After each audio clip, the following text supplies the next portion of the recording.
شروع اللہ کا نام لے کر جو بڑا مہربان نہایت رحم والا ہے۔ اور یہ لوگ اس بات کے قائل ہیں کہ خدا اولاد رکھتا ہے، نہیں، وہ پاک ہے، بلکہ جو کچھ آسمانوں اور زمین میں ہے سب اسی کا ہے اور سب اس کے فرما بردار ہیں۔ سبحان اللہ۔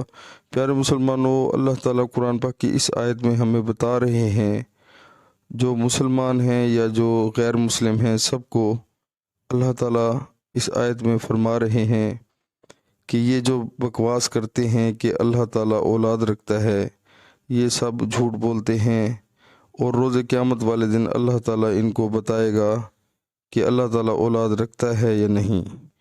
نعوذ باللہ، یہ بکواس مارتے ہیں۔ اللہ تعالیٰ وحدہ لا شریک ہے، نہ وہ کسی کا باپ ہے نہ وہ کسی کا بیٹا ہے۔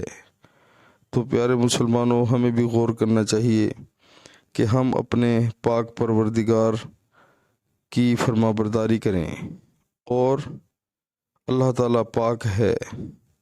ہم سب نے اللہ تعالیٰ کے پاس جمع ہونا ہے، اور اس دن کے بارے میں ہمیں سوچنا چاہیے، آگے کی تیاری کرنی چاہیے۔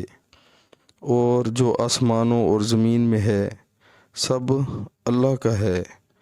تو اللہ تعالیٰ نے ہمیں پیارے مسلمانوں ساری نشانیاں کھلی ہوئی دکھا دی ہیں، ہمارے سامنے رکھ دی ہیں۔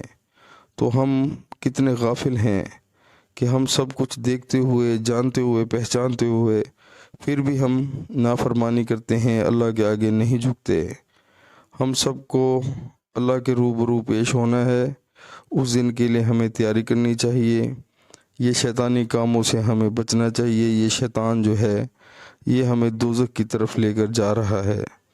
تو خدا را اس چیز پر عمل کریں، اپنی اور اپنی جو زندگی ہے ارد گرد کے رہنے والے لوگوں کی، ان میں تبدیلی کی کوشش کریں، لوگوں کو تبلیغ کریں، سب کو اچھی باتیں بتائیں جو سیدھا رستہ ہے۔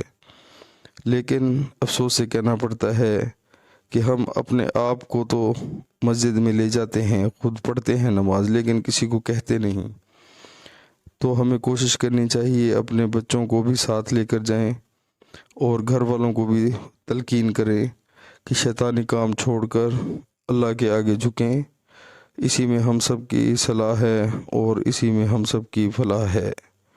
عمل کریں، اللہ تعالیٰ برکت ڈالیں گے انشاءاللہ۔ السلام علیکم ورحمۃ اللہ۔